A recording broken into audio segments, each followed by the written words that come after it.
교회 토요예배에 나오신 여러분을 환영하고 축복합니다. 때마다 우리는 흔들림이 많은 세상을 살아가지만 그 믿음을 지키기도 참 어려운 순간을 맞이합니다. 하지만 가장 확실한 해답 되신 주님이 오늘 우리와 함께 계심을 고백하는 귀한 예배 되시길 소망합니다. 새롭게 만들어진 만나워십의 찬양으로 예배의 문을 열어가려고 합니다. 예수님을 통해 우리 안에 새겨주신 그 은혜의 흔적들, 그것들을 묵상하고 기도하시면서 함께 먼저 들으시고 찬양의 시간으로 나아가겠습니다.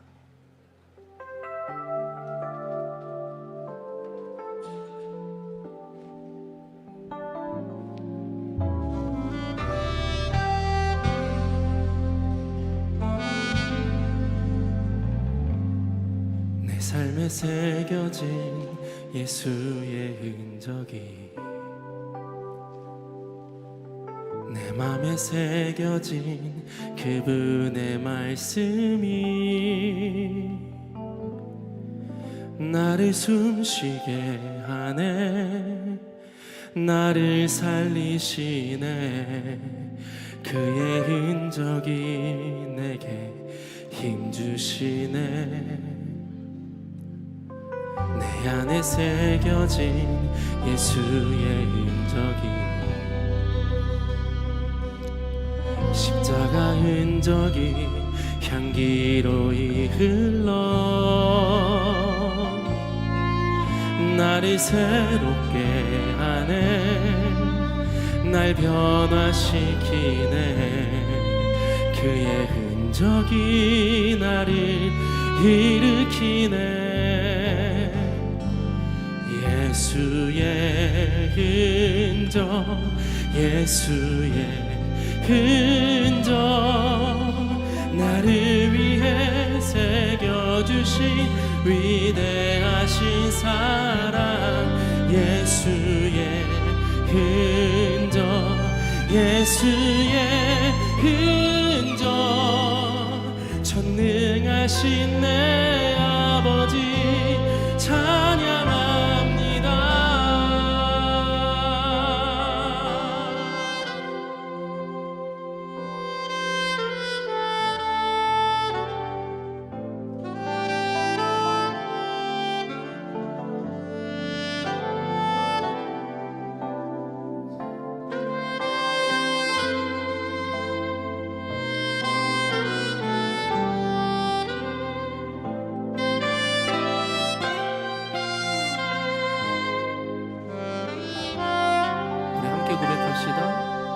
내 삶에 새겨진 예수의 흔적이 내 맘에 새겨진 그분의 말씀이 나를 숨쉬게 하네, 나를 살리시네.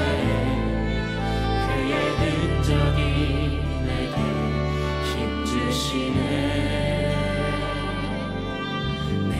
새겨진 예수의 흔적이 십자가 흔적이 향기로이 흘러 나를 새롭게 하네, 날 변화시키네. 그의 흔적이 일으키네. 예수의 흔적, 예수의 흔적, 나를 위해 새겨주신 위대하신 사랑. 예수의 흔적, 예수의 흔적, 전능하신 내 아버지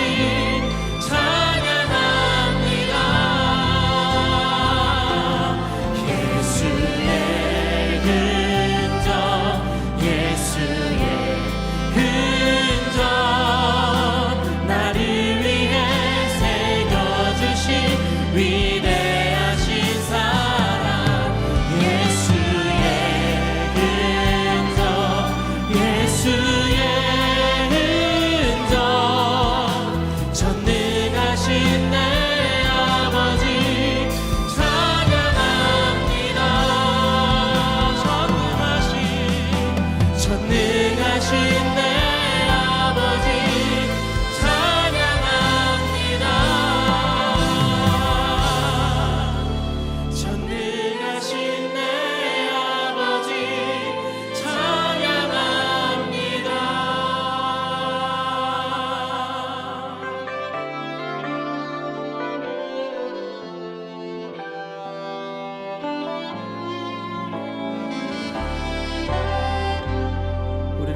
음정 가운데 초대하신 주님 앞에 영광의 박수를 올리겠습니다.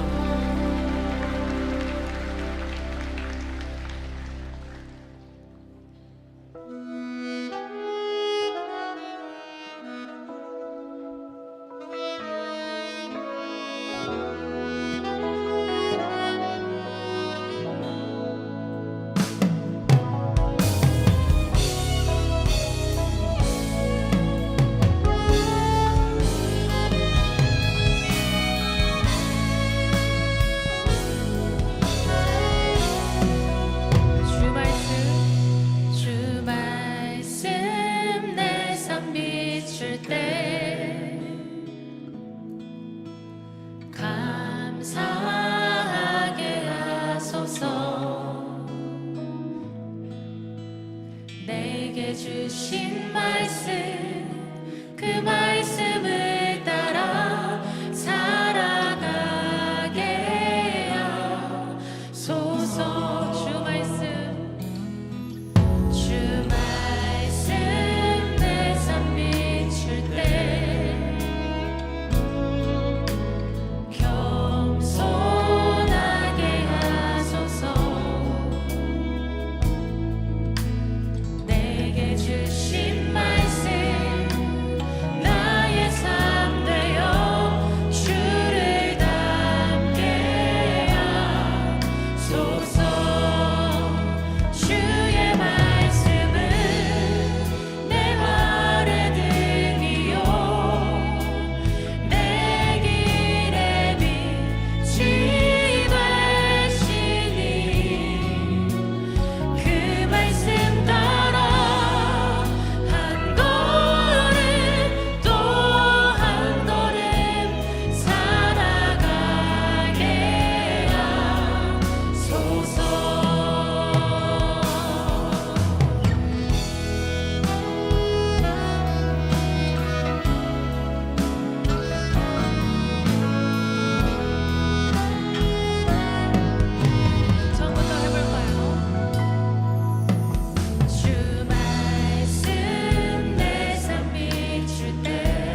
함께 기도하시겠습니다.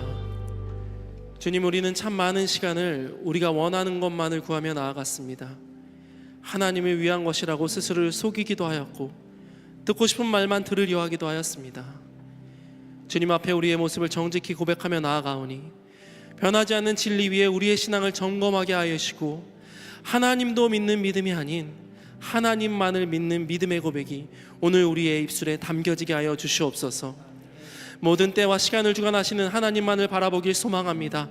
생각과 다르게 더디고 때로는 흔들릴 때에도 주님만을 의지하며 인내할 수 있는 힘을 더하여 주시옵고 반드시 약속을 이루시고 은혜의 흔적을 남기시는 주님만을 신뢰하게 하여 주시옵소서. 말씀의 시간으로 들어갑니다. 주님을 향한 경외함으로 강단에 서시는 목사님을 주장하여 주시옵고 선포되는 말씀 가운데 갇혀있던 우리의 시야가 확장되고 온전한 신뢰 가운데 감사와 순종을 견탁케 하여 주시옵소서. 이 모든 말씀 변하지 않는 진리의 말씀 대신 예수 그리스도의 이름으로 기도하였습니다.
오늘 우리에게 주시는 하나님의 말씀은 열왕기상 22장 1절부터 39절 중 14절, 17절, 34절부터 36절 봉독하겠습니다.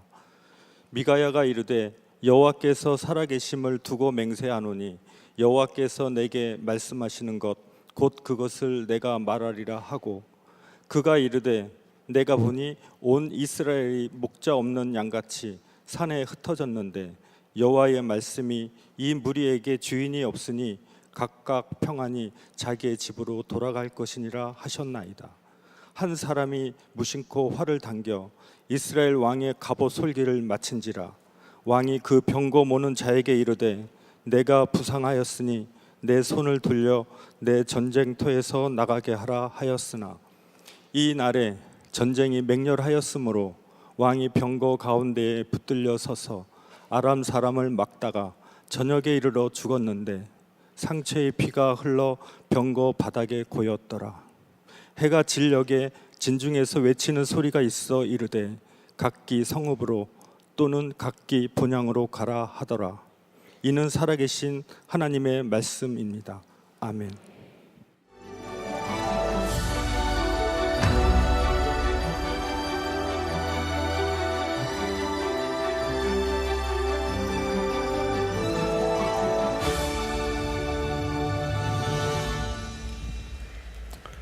네, 이 시간 토요 예배에 나오신 이 자리에 계시는 모든 분들, 그리고 각자의 자리에서 예배하시는 모든 분들을 주님의 이름으로 환영하고 또 축복합니다. 저는 예배팀을 섬기고 있는 이현규 목사입니다.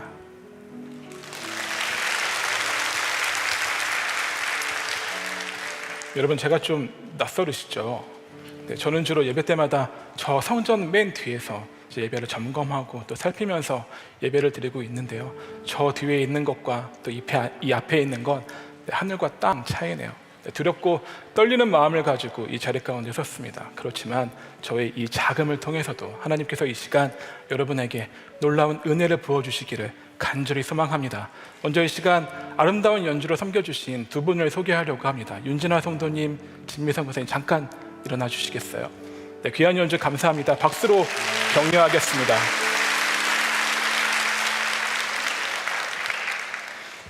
저를 포함한 이 몇 주간은 담임 목사님의 왕 시리즈 안에서 그 왕들의 시대를 살았던 엘리야와 또 나아만 장구가 같은 인물들을 통해 말씀을 나누고 있습니다.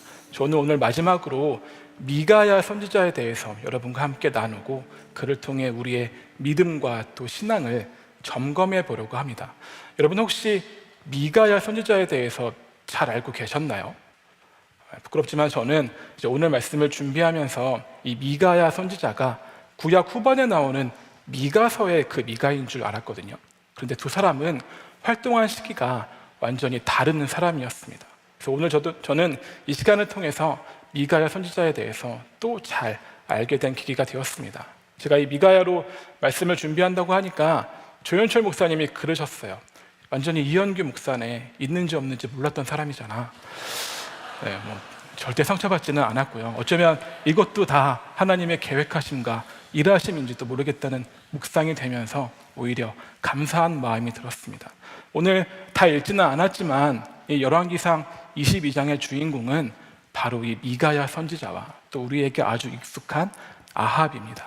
저는 이 두 사람이 하나님의 말씀에 어떻게 반응했는지에 초점을 맞추어서 이 열왕기상 22장 전반의 내용을 함께 다루어 보려고 합니다. 결론적으로 아합은 하나님이 듣고 싶은 것만, 아니 본인이 듣고 싶은 것만 구했던 사람이었고요, 미가야는 사람이 듣고 또 보고 싶은 게 아닌 오직 하나님을 먼저 선택하고 그분의 말씀을 전했던 사람이었습니다.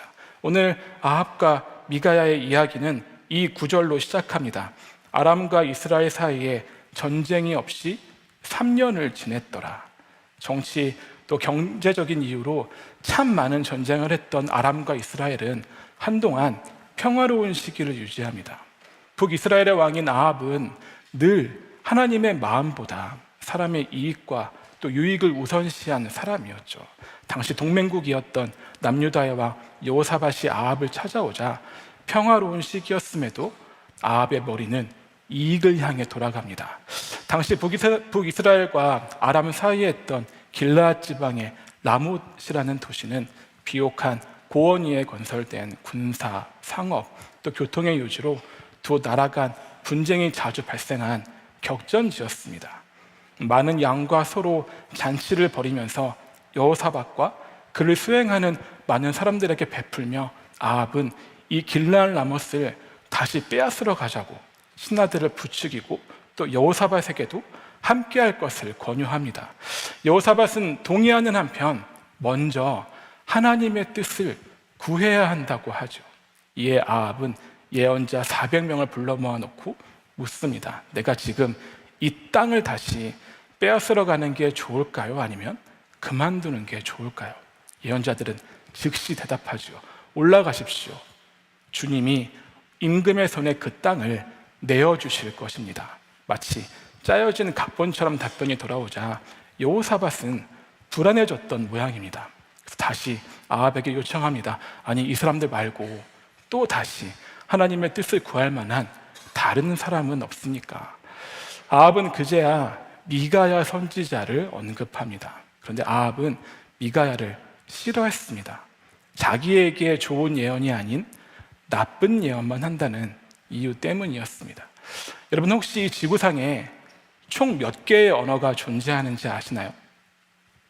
네, 약 7,000개 정도의 언어가 있다고 합니다. 이 정도로도 어마어마하죠. 얼마 전에 드라마를 보았는데 굉장히 인상 깊은 대사가 있었어요. 이 언어 숫자에 관한 대사였는데 7,000개를 훌쩍 넘어서 이 세상에 존재하는 사람들의 수만큼의 언어가 있다는 대사였습니다. 근데 여러분, 그렇지 않나요? 우리는 우리 각자가 살아낸 환경과 또 상황에 따라 다 다른 언어를 가지고 살아가고 있습니다. 그렇게 따지면 지금 이 자리에만도 몇백 개의 언어가 존재하는 거죠. 그러다 보니 내 언어로 해석되지 않는 건 우리는 굳이 받아들이려고 하지 않습니다. 내가 보고 싶은 대로, 내가 듣고 싶은 대로만 듣고 또 보며 살아가려고 하죠. 그게 편하기 때문입니다. 저희 집 아이들은 지금 8살, 6살입니다. 둘 다 아들인데요. 요즘에 엄청 싸웁니다. 하루는 또 그날따라 식탁 자리를 놓고 또 한바탕 두 아이가 싸움을 벌인 거예요. 그러던 중에 식탁 가운데 있던 그릇이 하나 떨어져 깨지려는 걸 보고는 아내가 참다 버럭 화를 내버렸다고 합니다. 그래서 엄마는 엄마대로, 아이들은 아이들대로 잔뜩 토라져 있는데 그 와중에 큰아이가 엄마한테 편지를 한 통 쏘았대요. 제가 이미지를 보여주시겠어요? 엄마에게 라고 적어놓고는 하트를 1개도 아니고 무려 2개나 그려놓았죠. 아내는 저 하트를 보고는 기대했대요. 이 아이가 자기 잘못을 인정하고 사과하려는 거구나 하고 기대했대요. 그런데 정작 저 안에 담긴 내용은 엄마 바보, 미워, 멍청이, 생일 때 편지 안 써줄 거야, 잔소리쟁이 등등의 이제 무시무시한 내용만 적혀져 있더라는 거죠. 네, 그날 제가 퇴근하고 함께 있는데 그때는 이제 다 풀어진 상황이니까 아내가 아이한테 묻더라고요. 아미나, 저렇게 무서운 내용만 적을 거면서 대체 하트는 왜 그린 거야? 그러니까 아이가 해맑게 이렇게 대답했어요. 엄마, 유혹하려고. 네, 그래야 볼 거 아니야. 네, 누구 닮았는지 모르겠습니다. 네, 저는 아닌 것 같아요.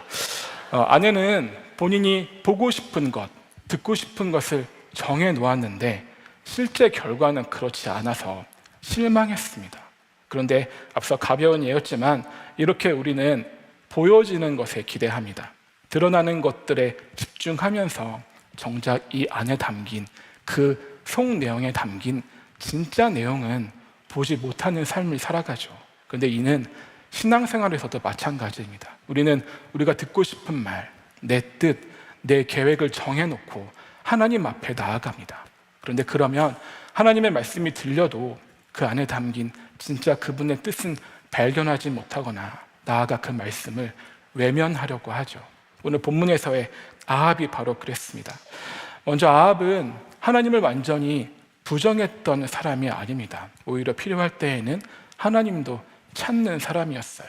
그런데 하나님을 자기 삶의 주인이요 주님으로 믿은 것이 아니라 자기 계획을 이루어 주시는 분이라는 것만 믿었습니다. 그래서 자기 뜻에 맞는 말은 환영했고 자기 뜻을 꺾는 말씀은 미워했습니다. 그런데 이 아합의 모습이 우리의 신앙을 비추는 거울이 되죠. 우리는 늘 우리가 바라는 것, 즉 하나님 말씀에 겉모양을 먼저 기대하며 구하죠. 하나님, 이거 먼저 해주시면 제가 주님 진짜 잘 믿을게요. 주님, 주께서 먼저 제 뜻에 따라 주셔야 제가 주님을 믿을 수 있을 것 같습니다. 이렇게 우리의 바람이 채워져야 생기는 믿음. 그러니까 우리가 믿을 만한 이유를 하나님이 충족시켜 주시기를 바라는 신앙의 모습이 우리에게 있지 않습니까? 그런데 신앙생활 하면서 하나님이 우리에게 바라시는 믿음의 모양은 그런 게 아니라는 걸 또 우리는 잘 알고 있죠. 한번 여러분께 질문 드리고 싶습니다. 속으로 한번 생각해 보시기 바랍니다. 여러분은 하나님을 믿으십니까?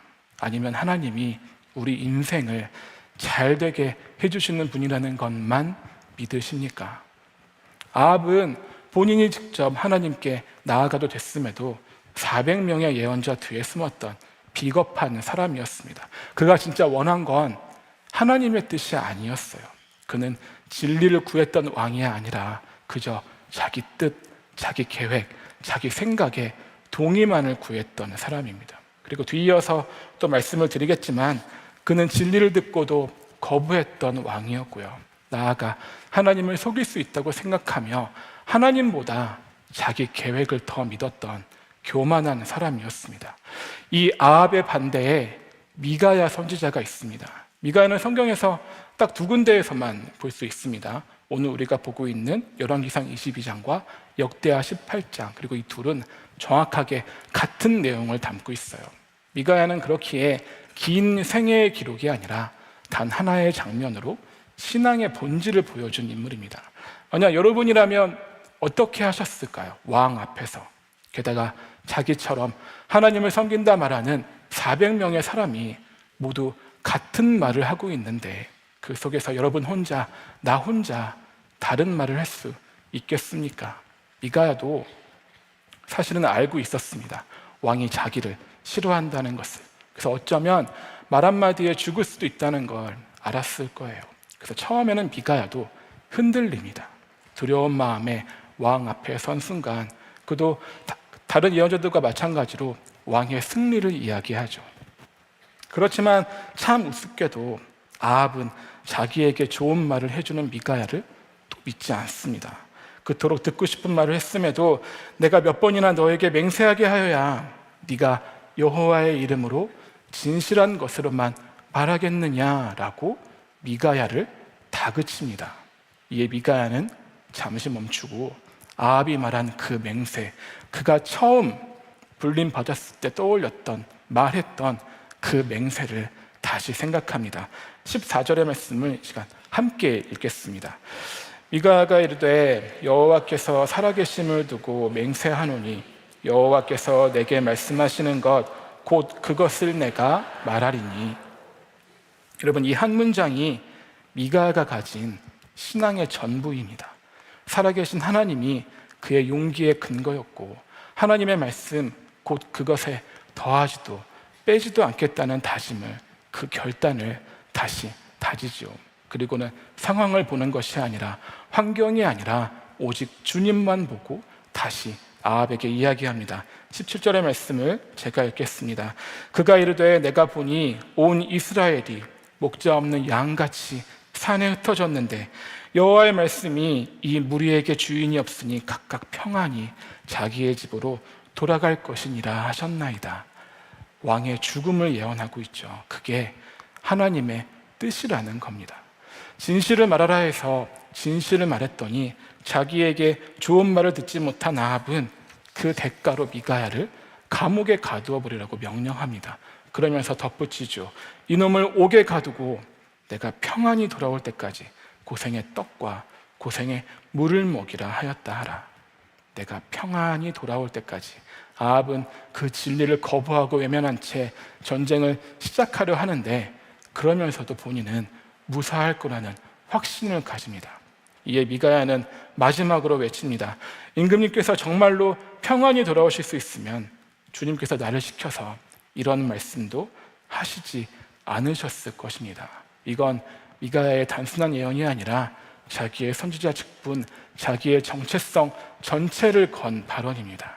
이렇게 아합과 미가야는 하나님의 말씀 앞에 전혀 상반된 반응을 보이고 있습니다.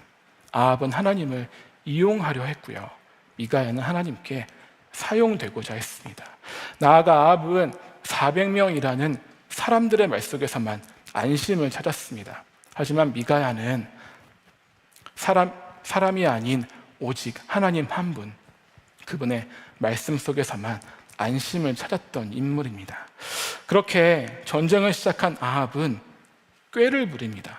하나님의 말씀을 피하면 살 수 있다고 생각하면서 하나님을 속이려는 단계까지 나아갑니다. 열왕기상 22장 30절의 말씀을 제가 읽어드리겠습니다. 이스라엘의 왕이 여호사밧에게 이르되 나는 변장하고 전쟁터로 들어가려 하노니 당신은 왕복을 입으소서 하고 이스라엘의 왕이 변장하고 전쟁터로 들어가니라.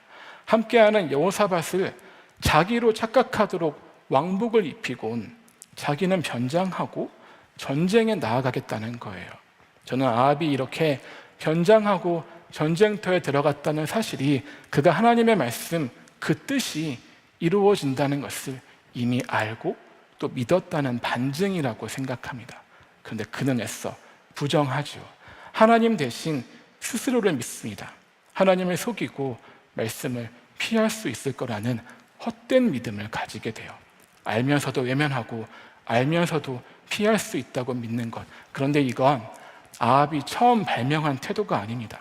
이런 모습은 우리 사람이 하나님 앞에서 늘 반복해온 패턴이죠.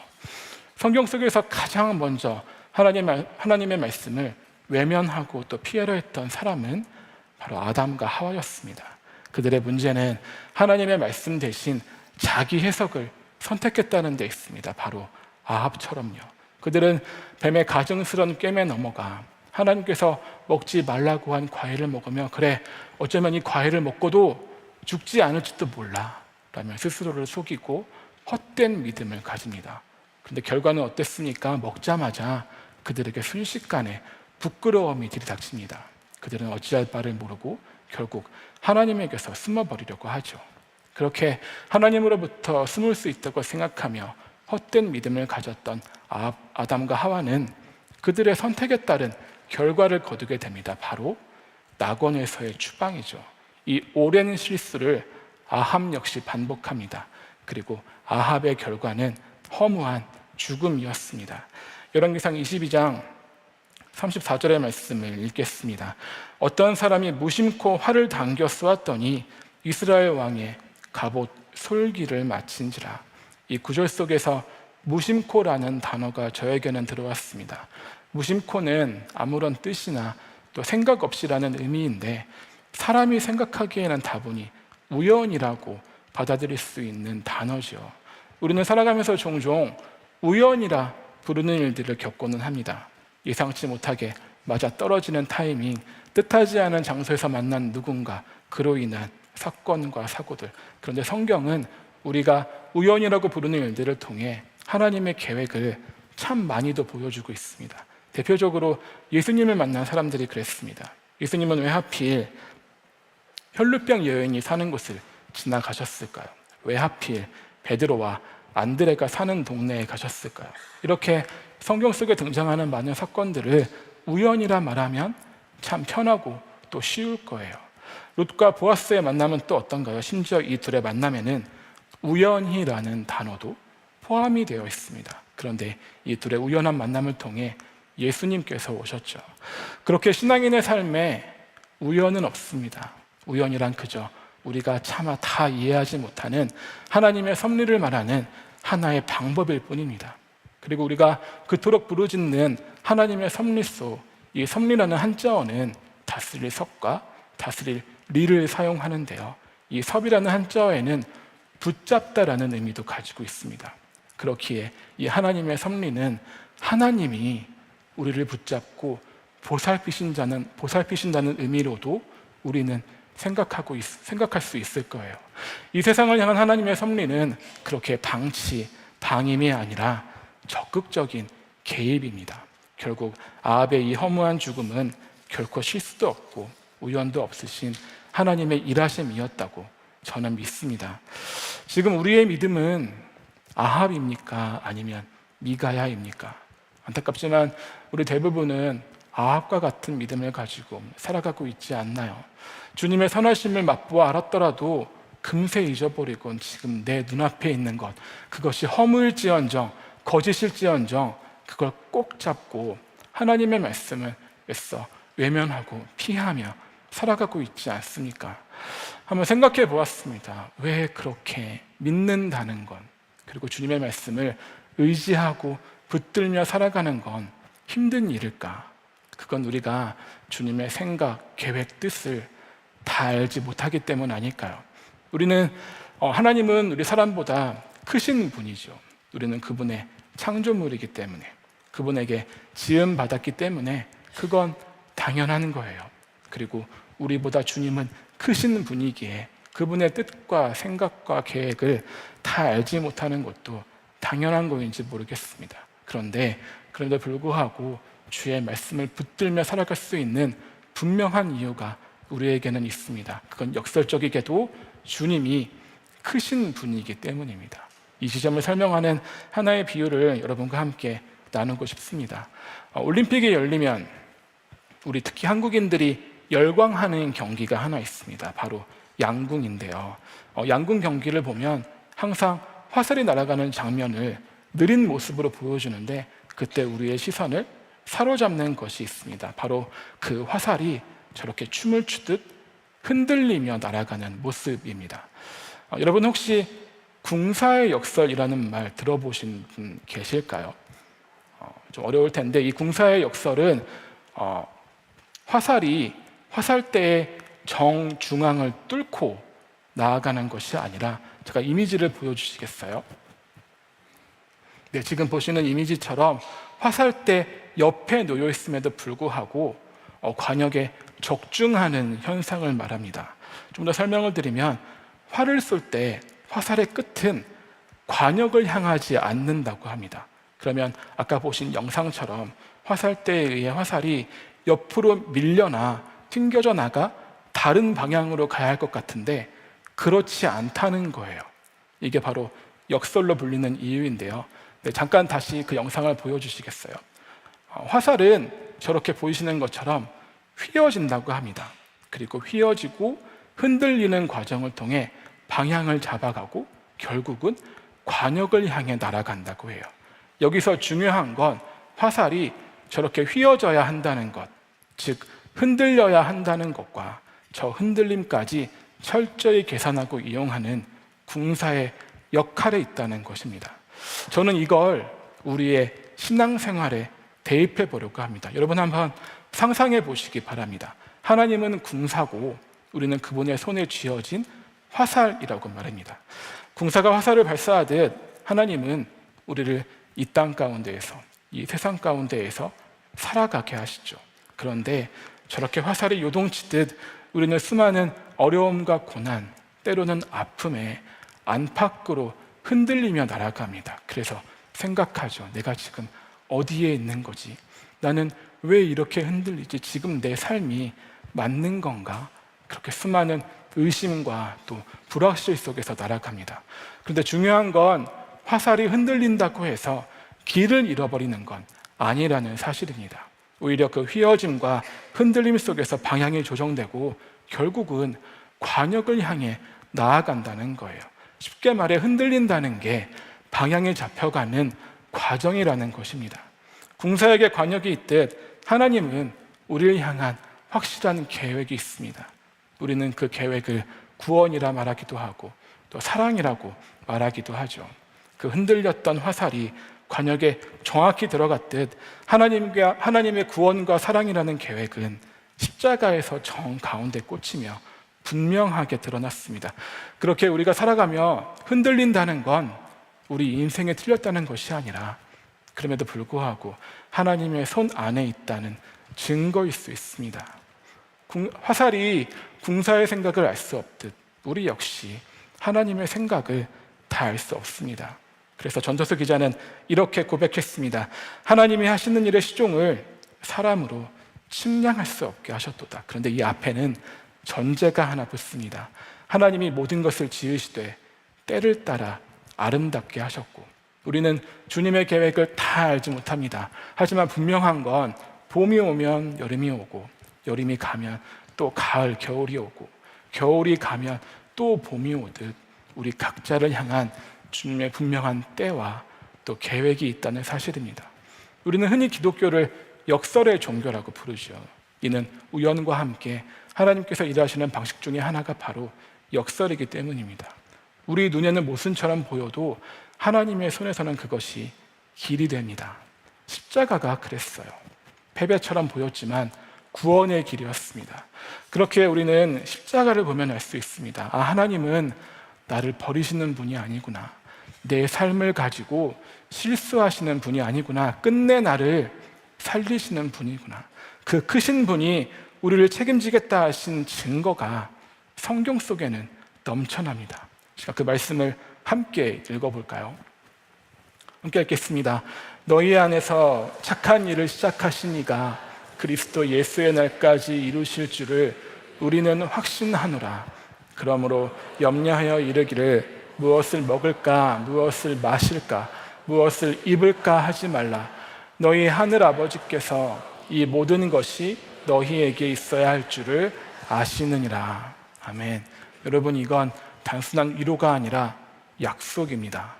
그렇게 주님의 말씀은 피할 수 있는 정보가 아니라 반드시 이루어지는 하나님의 뜻이죠. 오늘 본문 속 아합과 미가야 그리고 하나님의 이야기는 이 구절로 마무리가 됩니다. 이렇게 해서 모든 것은 주님께서 말씀하신 대로 되었다. 그런데 만약 오늘의 이야기를 여기서 멈추게 된다면 그저 허무하게 죽은 아합과 감옥에 갇힌 미가야의 비극으로만 맞춰지게 됩니다. 그런데 성경은 늘 심판으로만 끝나는 법이 없죠. 말씀이 이루어진다는 건 심판을 향한 말씀뿐 아니라 생명을 향한 말씀도 이루어진다는 의미입니다. 이는 에덴에서부터 오늘 우리가 보고 있는 본문의 말씀, 그리고 지금을 살아가는 우리에게도 동일하게 적용됩니다. 아까 잠시 말씀드렸던 아담과 하와는 선악과를 먹고 결국 죽지 않았습니다. 제가 말씀을 띄워주시겠어요? 하와에게 죽지 않고 자식을 낳을 것이라 말씀하고 계시죠. 물론 그 해산의 과정은 고통이겠지만 하나님의 관심은 죽음에 있지 않고 생명을 계속해서 이어가는 데 있었습니다. 이는 아담에게 하신 말씀에서도 동일하게 드러납니다. 지금 보시는 구절 속에 평생이라는 단어의 히브리어 원어는 네가 살아있는 모든 날 동안이라는 의미를 가집니다. 살아있음을 전제로 하는 말이죠. 그는 평생 땅을 일구며 살아가야 합니다. 얼굴에 땀을 흘려야 먹고 살 수 있다 하더라도 이건 죽음에 관한 게 아니죠. 삶에 관한 것이고 또 생명에 관한 말씀입니다. 그리고 오늘의 본문 속에서 하나님은 아합의 죽음만 보지 않으셨습니다. 36절의 말씀을 함께 읽겠습니다. 해가 진녘에 진중에서 외치는 소리가 있어 이르되 각기 성읍으로 또는 각기 본향으로 가라 하더라. 아멘. 이 안에 전쟁에 지치고 힘든 사람들, 그래서 이제는 자기의 집으로 돌아가 평안을 얻게 될 사람들의 생명도 주님은 보셨습니다. 이 하나님의 열심은 지금 우리에게도 마찬가지로 일하고 계십니다. 그 책임의 가장 분명한 증거가 바로 예수 그리스도입니다. 하나뿐인 아들을 내어주면서까지 주님은 우리에게 새 삶과 새 생명을 허락하셨습니다. 그 사실을 믿으십니까? 만날교회 예배는 1년의 스케줄이 다 짜여져 있죠. 사실 올해 초까지만 해도 오늘 설교자는 제가 아니었습니다. 다른 목사님으로 예정되어 있었는데 사정이 생겨서 못 오시게 되었어요. 저는 예배팀에 있으니까 담임 목사님께 여쭤봤죠. 목사님, 이날 설교자 정해주셔야 합니다. 누가 해야 좋을까요? 그래서 제가 여기에 있습니다. 저는 벌써 횟수로 9년차 만날교회 예배팀에서 사역하고 있습니다. 앞서 저를 있는지 없는지 몰랐던 사람이라고 농담 삼아 소개했는데요. 실제로도 저는 그렇게 있는 걸 좋아하고 또 편애하는 사람입니다. 지독히도 내향적이고 또 내성적인 사람이어서 지금처럼 이렇게 앞에 있는 걸 무서워하는 사람이에요. 그런 제가 대체 어떤 마음으로 순종했는지 솔직히는 아직까지도 모르겠습니다.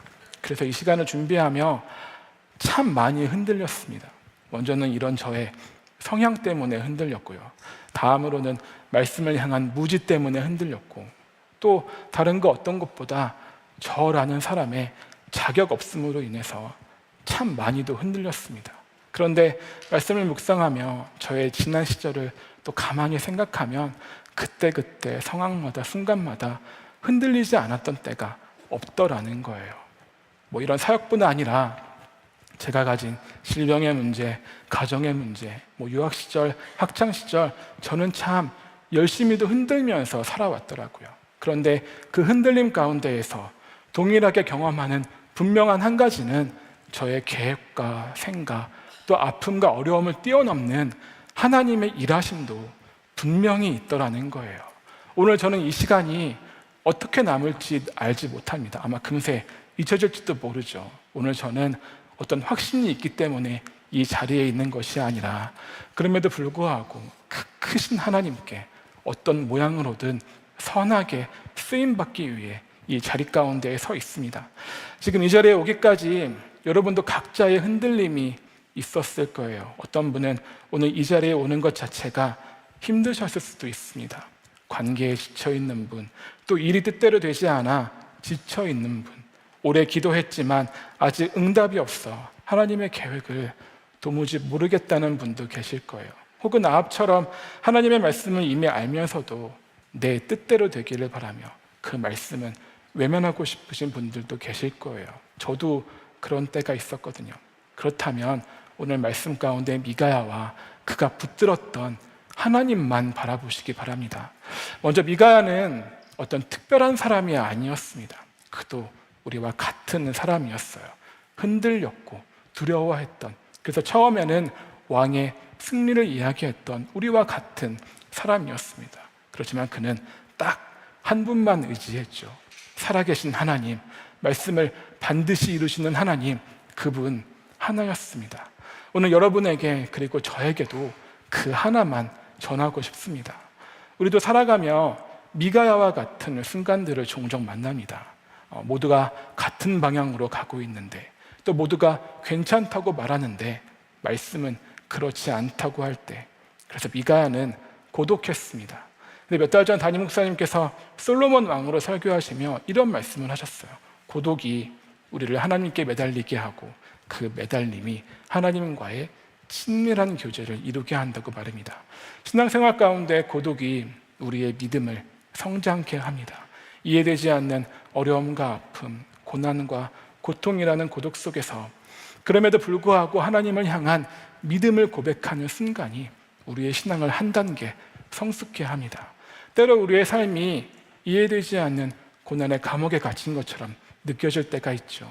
그런데 그곳은 하나님이 우리를 버리신 곳이 아니라 세상의 소음을 끄고 당신의 세밀한 음성을 들려주기 위해 마련하신 단 둘만의 장소입니다. 그래서 저는 이렇게 상상합니다. 차디찬 감옥바닥에 앉아 고생의 떡을 먹으면서도 미가야는 미소 지었을 것 같아요. 나는 말씀 앞에 바로 섰다는 확신이 주는 평안은 왕궁에서 떨고 있던 아합의 불안보다 훨씬 강력한 것이었습니다.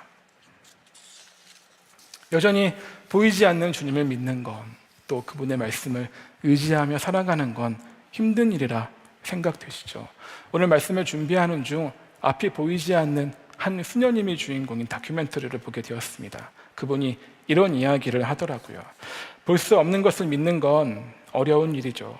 하나님은 저희에게 신호를 보내십니다.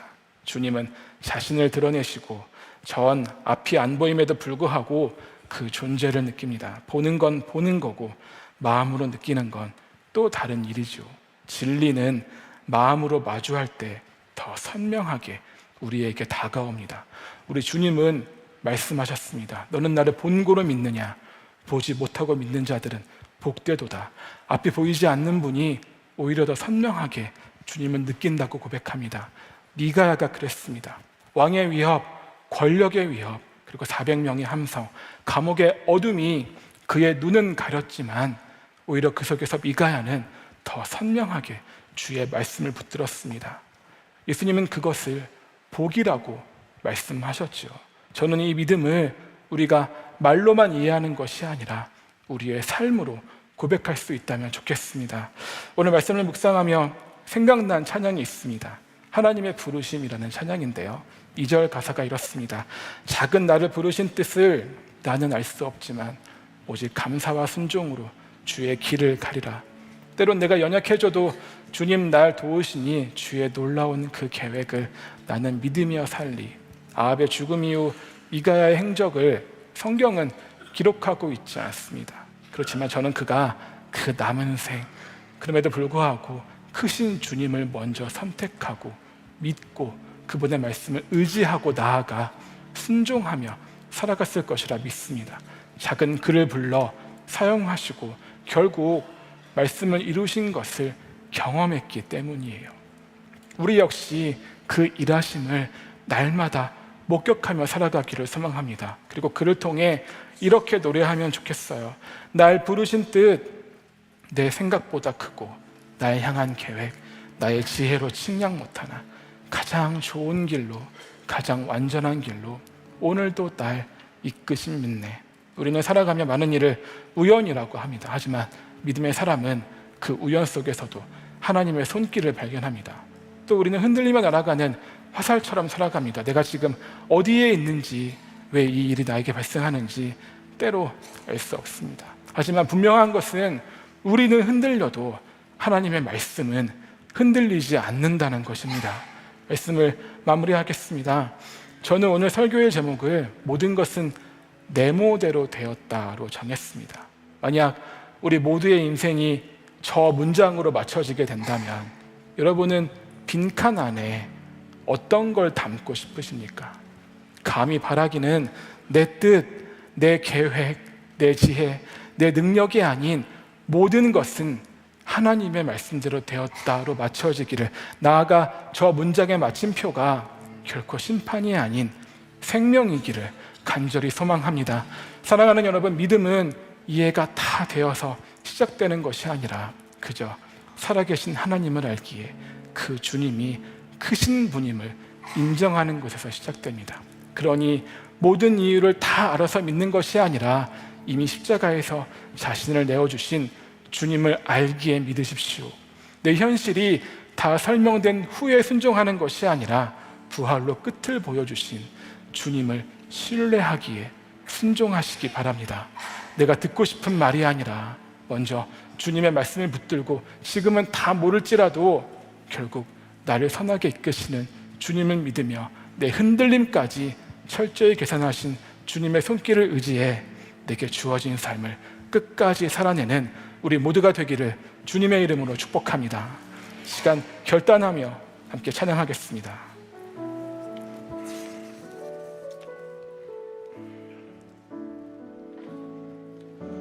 하나님의 부르심에는 후회하심이 없네. 내가 이 자리에 선 것도 주의 부르심이라. 하나님의 부르심에는 결코 실수가 없네. 나를 부르신 하나님의 신실하심을 믿네. 작은 나를 부르신 뜻을 나는 알 수 없지만 오직 감사와 순종으로 주의 길을 가리라. 때론 내가 연약해져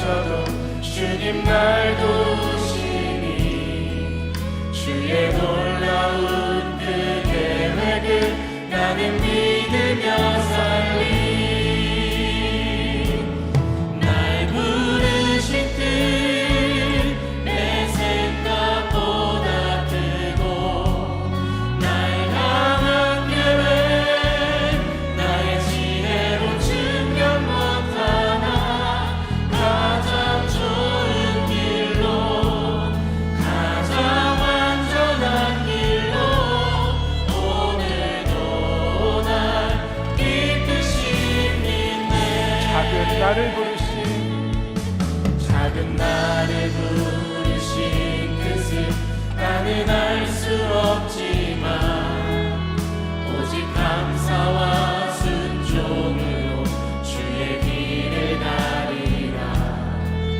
때론 내가 연약해져도 주님 날 도우시니 주의 놀라운 그 계획을 나는 믿으며 살리.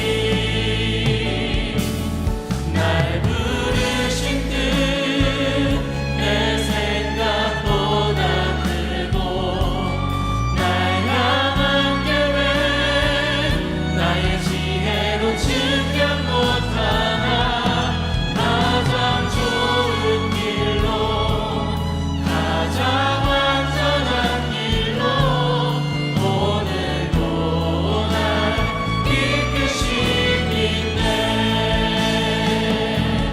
날 부르신 뜻 내 생각보다 크고 날 향한 계획 나의 지혜로 측량 못하나 가장 좋은 길로 가장 완전한 길로 오늘도 날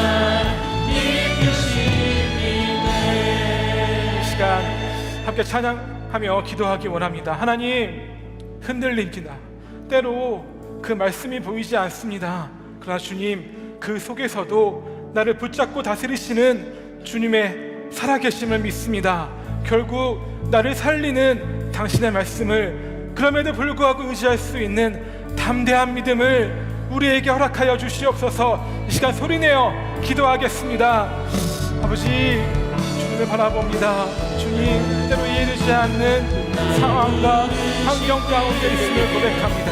그러나 주님, 그 안에서도 주님은 우리를 붙드시고 우리를 바라보시며 결국 당신께서 원하시는 뜻으로 나아가게 하심을 믿습니다. 주님, 주님의 그 살아계심을 의지하게 하여 주시옵소서. 그 주님을 붙들게 하여 주시옵소서. 세상에 있는 수많은 헛된 것들, 나를 구원하신 못하는 것들을 의지하고 붙잡지 않게 하시고 나를 살리시고 결국 나를 좋은 길로, 가장 바른 길로 이끄시는 주님의 살아계심만 의지하며 살아가는 우리 모두가 될 수 있도록 인도하시고 축복하여 주시옵소서. 주님, 모든 어려움과 아픔들, 모든 시간과 환경 가운데 주님께서 우리와 함께 하심을 믿습니다.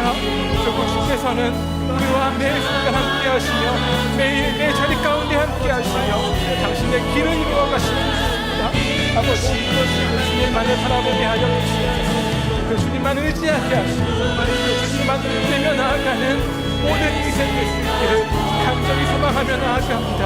하나님, 작은 나를 부르시는 것을 나는 결코 알지 못하지만 주께서는 다 뜻하신 바가 있기 때문에 주께서는 다 계획이기 때문에 나를 이 자리, 이 시간 가운데 세우셨사오니 주여, 주님의 그 놀랍고 아름다운 계획을 의지하며 살아갈 수 있도록 인도하여 주시옵소서. 오늘도 날 선하게 이끄시는 주님을 의지합니다.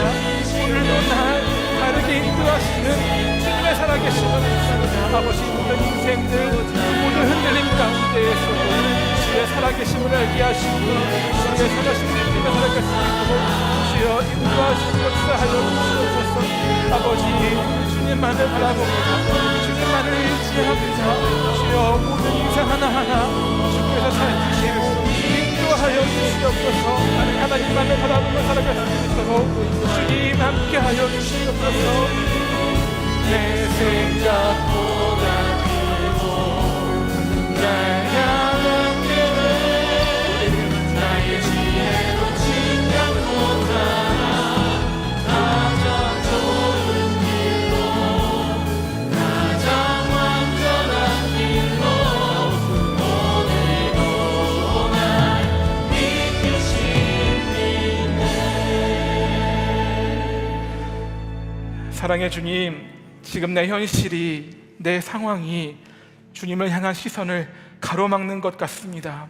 그리고 때로 주님은 너무나 멀리 계신 것도 같습니다. 그러나 당신은 우리와 그 모든 순간 함께 하시며 당신의 말씀을 이루어 가시죠. 지금은 비록 이해가 되지 않더라도 그럼에도 불구하고 주님의 살아계심과 말씀을 향한 믿음을 우리에게 허락하여 주시옵소서. 분명한 주님의 계획을 외면하고 내 뜻과 생각을 의지하다 튕겨나가지 않도록 지켜주시고, 흔들리더라도 기꺼이 주께 잡힌 바 되어 결국 나를 살리는 주님의 일하심을 목격할 수 있도록 인도하여 주시옵소서. 흔들림 가운데에서도 주님의 은혜에 감사해 이 시간 귀한 예물을 드립니다. 손길 하나하나에 담긴 간절함을 주님 기억하여 주시고, 주님의 때에 가장 선하고 바른 것들로 역사하여 주시옵소서.